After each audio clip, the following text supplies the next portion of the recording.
I was watching the the Hill, right? One of those political shows on YouTube, and there was a reporter talking about uh, why did Trump won when it comes to young men, and everything he said is correct. You see, nobody takes the in count, right? I think there's only a few people I know that are taking things into account, right? I mean, Professor Scott Galloway from New York University. He probably was the only one that I know of who had his finger on the pulse. Uh, Young men, the reason why they turn to MAGA is multiple. There's multiple conclusions. First of all, I'm just going to name you two, even though there are more than one um, reasons. The first reason is um, the blue collar worker, the disrespect of the blue collar worker by the establishment. Not everybody is going to be not everybody's going to be a doctor, a lawyer. Not everybody's going to be a you know somebody making figures, and nobody's going to have the six pack. The classic six man, six pack, 6 feet, figures. It's impossible to have all three of those things, right? This Hollywood worldview on how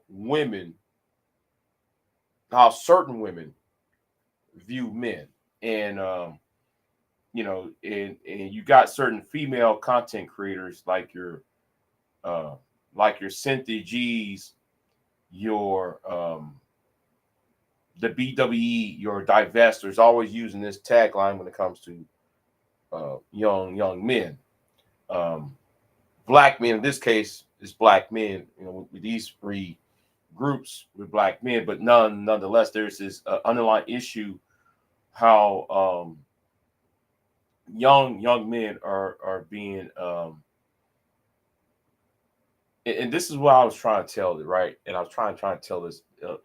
The messages that we put out online affects the younger crowd, right? When Ebony K. Williams was talking about she doesn't want to date a bus driver, most of the people who was doing a push back and forth over this I won't date a bus driver thing, these are 45 plus year old men, 35 I should say, 30 plus year old men arguing and debating against women over the fact that Ebony K. Williams said she doesn't want to date a bus driver. And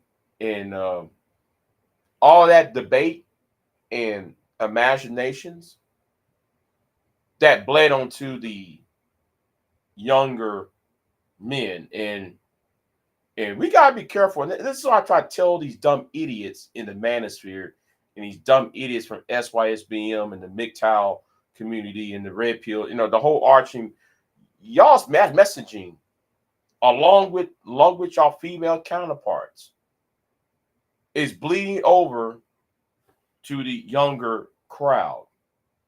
See, they only getting the tail end of this debate. They're only getting the tail end. And when I said idiots, let me put this out here again because people are slow. People are slow.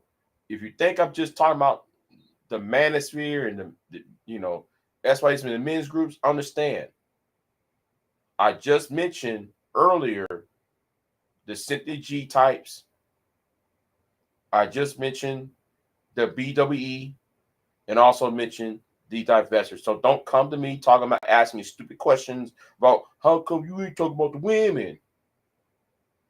Don't come to me talk. don't come on my channel or in my comment section or try to tag me about any of that crap. Pay attention. Now, the thing is, right, the arguments being raised is, young men as well as young women catch the tail end, right?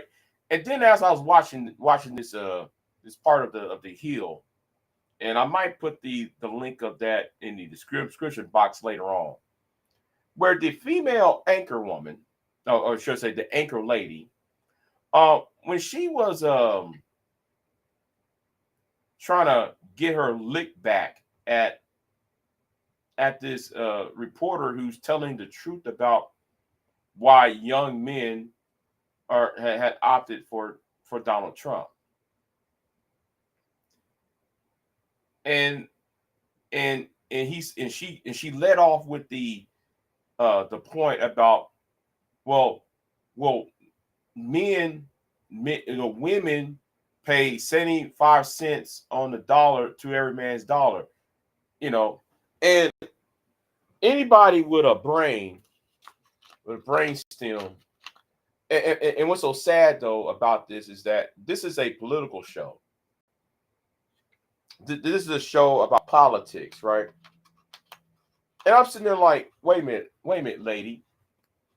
You know that in 2009 and 2010, President Obama, that was one of his first major legislative acts, was the Ledbetter Act, where women can be paid, that women are paid as much as men in the workforce. Therefore, you are a liar. So stop leading off to that talking point, because that has nothing to do with Gen Z men. In fact, it has nothing to do with half of the millennial men either. So stop trying to bring that up. And even the alphas, well, the alphas are babies now. So, the alpha generation are babies. So it has nothing to do with them either. So leading off to this, well, women get 75 cents off a man's dollar when it comes to resources and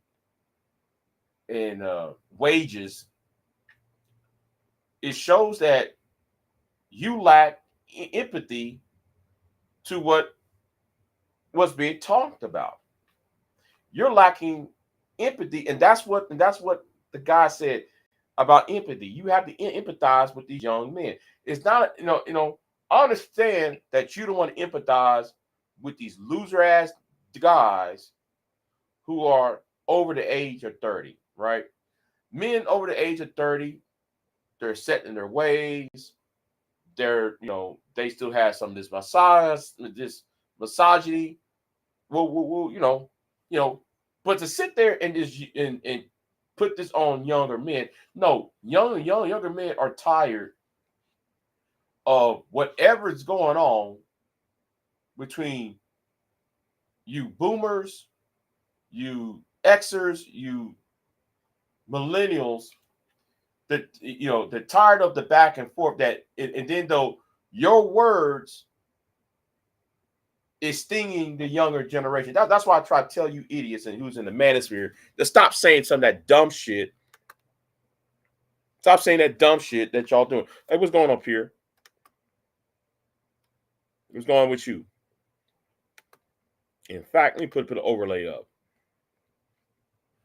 Yeah, I'll just put an overlay up here. So, but it's you have to have empathy, and you cannot sit there and say, well, it's straight men or it's straight white men. You can't sit there and just keep on saying that in y'all's rhetoric, and then you acting surprised while there are 14 million votes are missing. And this is what Scott Galloway is trying to tell y'all. Y'all don't listen to what he got to say. So anyway, now back to the manosphere and MGTOW and all these other groups here, right? These philosophies. First of all, um, y'all need y'all claim that y'all want empathy, right? Um, right. I think I think though, Fred, is that a lot of the Gen Z men, right? I'm gonna talk about what you just said, Freddie. See, a lot of the Gen Z men and those who are the latter part of the millennials. Now, I am a millennial, right? I'm the early part of the millennial. So I'm talking about the latter half of the millennials, those who were born after 1986, right? Those who were born after 1988, 86, 87, 88, people born after that, right? So the latter half, I should say, they're more willing to accept the women's rights to um, to the reproductive rights. Um, they're more accepting to the LGBTQ community. They're more accepting of that, right? But the point is, while they're accepting of all these other um, issues, it seems that they're not getting that in return uh, in the social zeitgeist um, when it comes to the media, when it comes to um, the media and academia, because they are looked upon as the enemy, even though they don't even have the tools to oppress.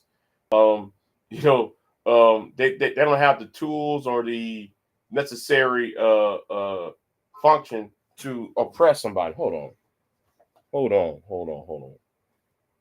Who the hell?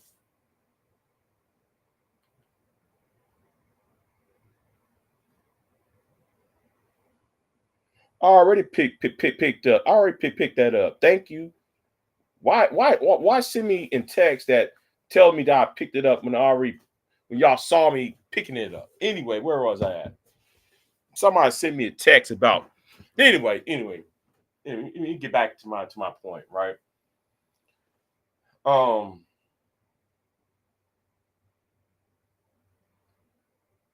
um, yeah. This whole this lack of empathy, and that's why I'm gonna say this right now, right? I'm gonna say this, and it's gonna sound bad. Well, it's not gonna sound bad, but nobody's gonna like what I'm about to say. This whole black women doing the whole I'm minding my own black female business. That's going to backfire in a big way for 2026. And I'm not telling women how to feel or should they, So this is me being empathetic to them. At the same time, I disagree with them. I am showing empathy to black women who feel slighted by the loss of Kamala Harris, um, especially those we see a lot of black men online trying to do the shame, blame, and explain, and then they try to link Kamala Harris to Willie Phillips, to the Fannie Willis and the I forgot that mayor, the super mayor up there in the Chicago area in Illinois, trying to link Kamala Harris to these other black female mayors who have messed up their uh, matorial um, careers. I understand that, right? But at the same time, um, they're looking at it. I'm not going to tell them how to feel. I'm not going to tell them how to process it. But the thing is, there will be a backlash to that, and it might take them 8 years, maybe 10, for them to jump off of that. Um, to jump off of that. Um, so, um, So that's what I'm, So, but back to my point, right? So I'm being empathetic to him, but at the same time, I'm fully aware how people will take talking points and they run with it. So and that's one thing I hate about social media is that once a point is made, right? People don't want to update their, when it's out there in the ether. Um, and then when there's new evidence coming in, it's already too late. When new evidence come into the picture where it says otherwise. Well, anyway, so um, I think that I empathize with that, and I see that's going to bring a problem in 2026 and in 2028 and possibly in 2032. Um, this post-Trump, um, you know, world is going to create another problem. And the seeds has been sown for that. And I try to tell these idiots, if y'all sort of stop just doing what y'all doing just for a few minutes and rethink that your words might have a negative generational effect. That's why I try to tell the manosphere that. And now those women about to get their lick back. Um, and it's going to be equally devastating. Um, I try to tell them, but they don't want to listen. So, I'm just a failed YouTuber in Bomb Cherry's eyes. I'm a failed YouTuber. Um, so I gotta say, but anyway, back to the point. You see, you gotta have the politics of being has some type of empathy to the working class, the blue collar worker, and you also have the empathy for the plight of young men. We, as a whole, I'm talking about those who are millennial and Zoomers. We have a history of not owning our first home until after age 35. There's some of us who never even have a house. Some of us still own an apartment, still renting an apartment. You know, um, the population dropping while during our year or in adult years, the population is dropping, and nobody don't want to answer. Nobody don't have the answers to that problem, or they seem to don't want to have no answers to that problem. Uh, Now, me, I think I do have the answers to that problem. Yes, and yes. I'm gonna be as arrogant. It's time for me personally to be a fucking asshole and an arrogant prick. I know. It sounds contradictory to the empathy part, but I'm talking about being an asshole to those who want to play games and who think you want to grift and play games and try to create these fake ass um, identity politics games. So you know that's who I'm mostly going to focus my attention on being an asshole to. And then though and if you think I'm just talking about women not being empathetic to young men, when Donald Trump said he was against wars, right? When he was against wars, well, y'all have to sit there and put that into consideration. Now, is Donald Trump is some peace candidate? Oh hell no. Oh hell no. He's not a peace candidate because I'm looking at who he appointed as ambassador to Israel.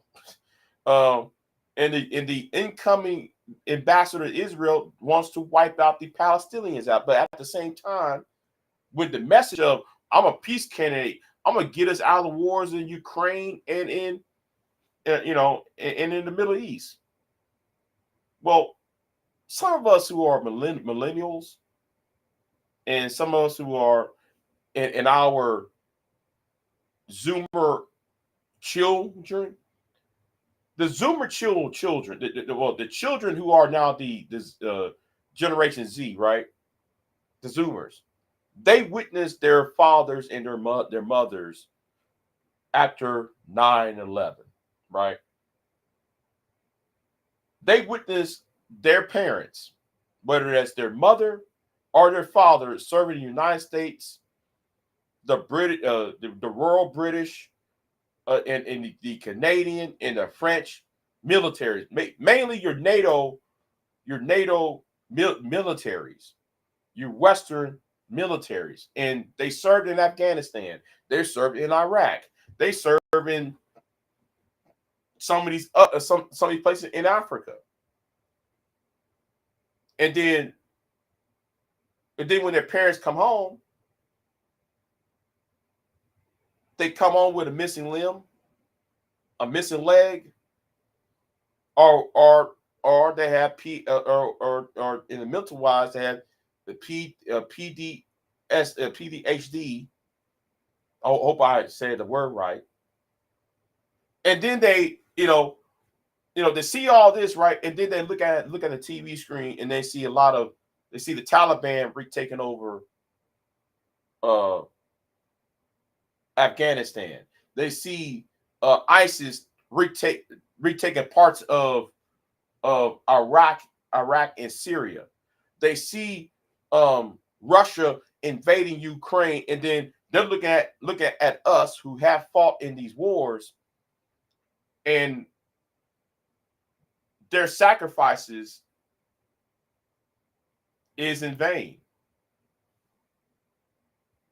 And young men who usually going to be the ones fighting in these wars, they they come to understanding like, well, okay, well, my daddy, my mama served the United States, serving armed forces for 20 years, fighting the Taliban, but yet he's coming home, mama and daddy coming home with these battle wounds, and whether that's mental wounds or physical wounds, they're coming home wounded, and then their sacrifices is in vain.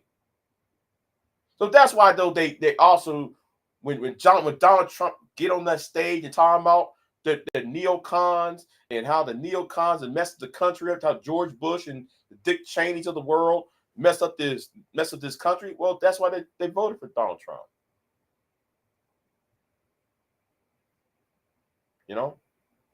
I'm talking about the young men. Now women, they kind of see, young women kind of see the dangers of Trumpism, right? They see it because they see the lowering the age of consent. They see the lowering of the age of consent. They've seen the Dobbs case, which ended Roe v. Wade. They see they're going to outlaw, in some states they're going to outlaw birth control and the birth control pill, because they see the birth control pill as an abortionist. And I'm gonna say right now, watch it. It's coming. Like I said, it's coming. That bill is in several states, because they're gonna say that having the morning after pill and having the birth control pill is an abortion. Watch it. It's coming. And a lot of young women across the board, young or old, are gonna realize that, right? And I was looking at the data, right? Not all the votes have came in yet, right? I'm gonna say this again, not all the votes had came in. So when you heard Pearl or read Pearl's Twitter post saying, "Yay for white women! 50% of white women voted for Trump." No, is not 54% anymore. So this casting aspersions on white women, um, that's not that's casting aspersions on white women voting for Trump. That's not going to that's not going to fly because the votes for Nevada, the total votes for Nevada and um, Arizona has not come in yet. It's not at 100%. It's at 95% counted or 90% counted. So no. So anyway, but back to his empathy part, right? I think that's the only way to defeat Trump at this moment, right? Is the politics of empathy. I think people need to be sympathetic and have some empathy for the blue collar worker, um, those who make under, those who doesn't make six figures, those who are under 6 feet in height, and those who are. And I'm not saying, and when I say empathy, right, I'm not saying women should be mammies. Let me say this again. I'm not asking women to be mammies to any of these men, right? All I'm saying is you have to be empathetic to their plight as well. You can't be, the problem is I know is when it comes to the man, like that wind is blowing hard.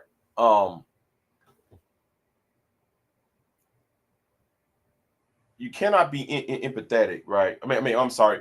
You have to be empathetic, and you can't just be selfish. And that's why a lot of these men, right? Donald Trump, those who voted for Trump, right? The ones that comes on social media and fly that Trump flight. Pay attention to what they say. It's always about abortion. It's always about um, money, right? But they never want to talk about the other underlying issues. It's always about shame, blame, explaining on women, or it's about, well, I made good money when Trump was in office, right? Um, and one thing I cannot stand is this notion about, I was watching The Hill the other, and let me speak on the women's side real quick, because I'm just putting my thoughts out here, right? I'm just putting my thoughts out here. Now, when I was watching The Hill again, and this was like a couple of days prior, I think it was Crystal Ball, and she was referring to, oh my god, my mind went blank, y'all. My mind went blank. She was referring to, um, damn it. It was about to make a good ass point. The politics of selfishness, right? The politics of selfishness, and they don't want to, you know, it's always about me, and not about we, right? You know, let's make America great again, and then they never show the examples of what makes America great. It's always about, it's people who are woke, or people who are, um, there's always some man in a dress, like it's that image, Um, and there was something else though that said, it's escaping me right now. There's something else that was said that really escaping my mind right now, because it was supposed to flow. I'm supposed to flow this in when it comes to women, right? Because Crystal Ball was talking about it, and I don't have it on my notes because it just came across my mind. Um, you know what? I might do that on next live stream, next video. So, but yeah, um, it hopefully comes back to me, right? You know, and we need to sit there and talk about what is America first. All right, I think that's one of the worst tagline.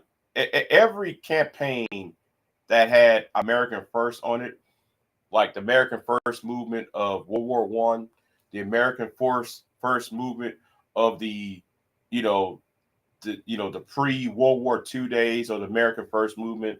Ever since, it's always falling flat because it's about some self-centered idea that's not even tangible. Um, America does not work in a vacuum, right? America, I don't care what part of the what time in history, America never had to, maybe with the exception of, the Neutrality Act of the Neutrality Proclamation by George Washington. Ever since then, American politics, American trade and commerce is always had been affected by what comes outside of it, right? And nobody don't want to sit there and think about, oh, American first. Okay, well, okay, but do you realize that American first mentality is the reason why certain things are certain problems grew? Now, I'm not saying we should be involved in every conflict or every um, um, thing, but to sit there and say, well, we're going to shut ourselves off from the rest of the world. Um, that's no longer an option in the 21st century. Okay, I think people for the last 135 years, ever since the Civil War, America cannot be isolated, especially if you are a superpower. You can't be isolated, and it's impossible to be isolated. And now since you know and since we own this thing about Trump and all that, and shout out to Pure Butterfly, because she sent me a link the other day, last night. It was about the farmers, right? How China is no longer going to buy. Wait, let me see. Let me try to. I saw it, but then let me paraphrase it. Right, I can't really say word for word. Like, China is no longer going to buy American agricultural products. Um, what do you think, though, that's going to do to the young farmer? Shout out to Pure Butterfly for that, right? Because Trump, see, I work in the agricultural sector, right? I raise animals.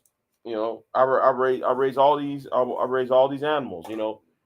So when Trump was going to talk about a 30% tariff, what you think that's going to happen to the American farmer, the American rancher? He wants to sell his grain, sell his eggs, sell his meat and animals and bees and honey, and what may have you, to Asia or to Europe or to Africa. That 30% tariff is going to be devastating to, and this is in young men who work in these who work in agricultural sector is going to get lambasted. They're going to get destroyed by the 30% tariffs.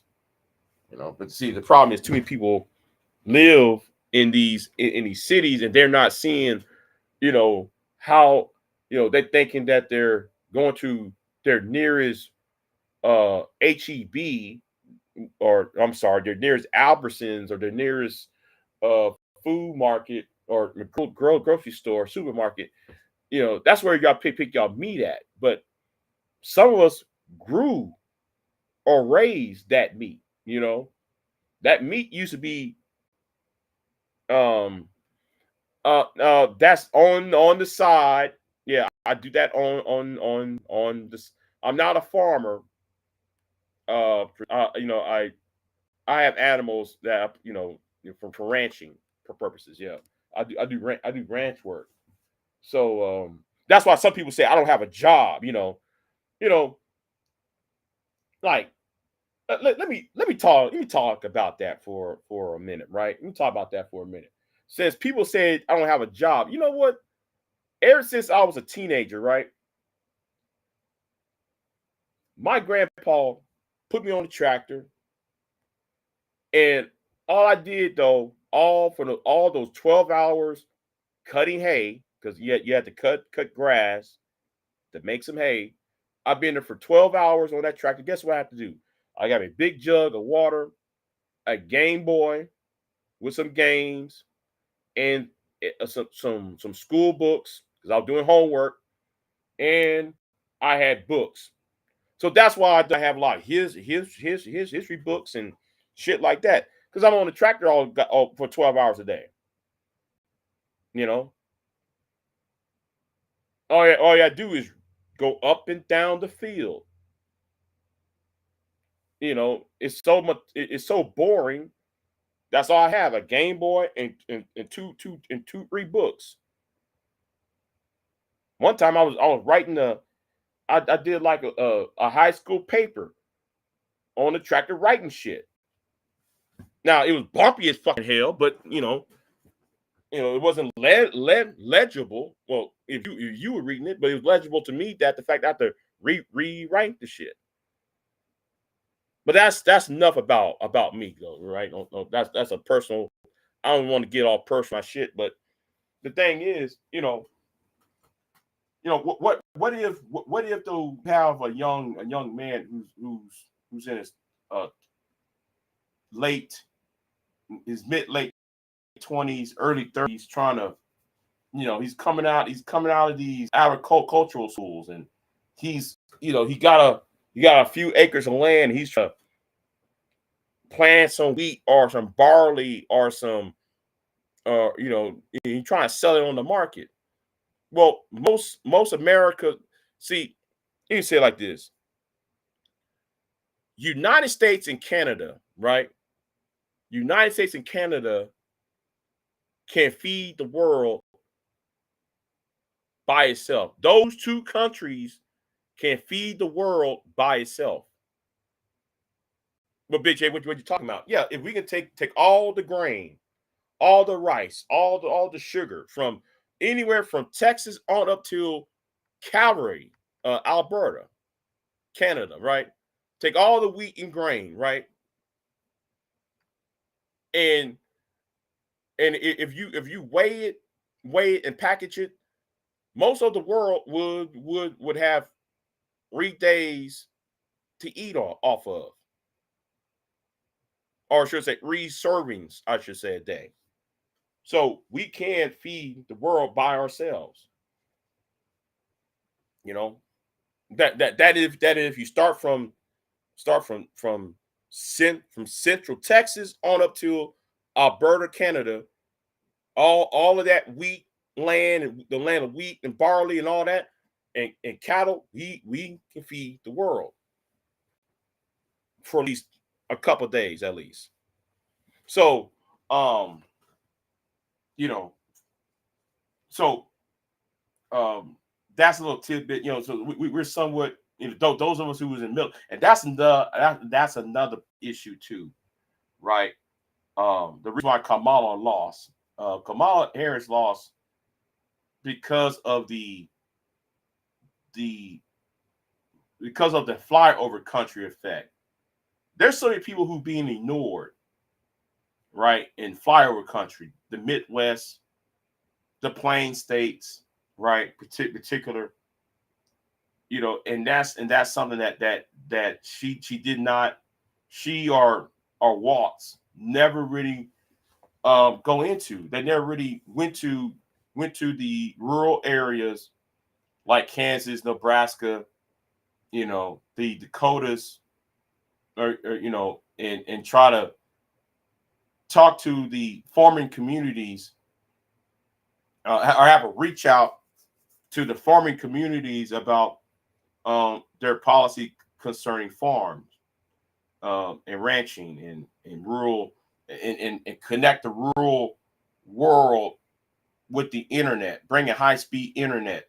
Because yes, high-speed internet is a problem to attain if you're out here. Well, I have high-speed internet, so I wouldn't be doing no YouTube live streams without the high-speed internet, right? So I do have high-speed internet. It's just that in some parts of Kansas, Nebraska, so forth, they don't have no high-speed internet. And people use high-speed internet to make money by selling their products.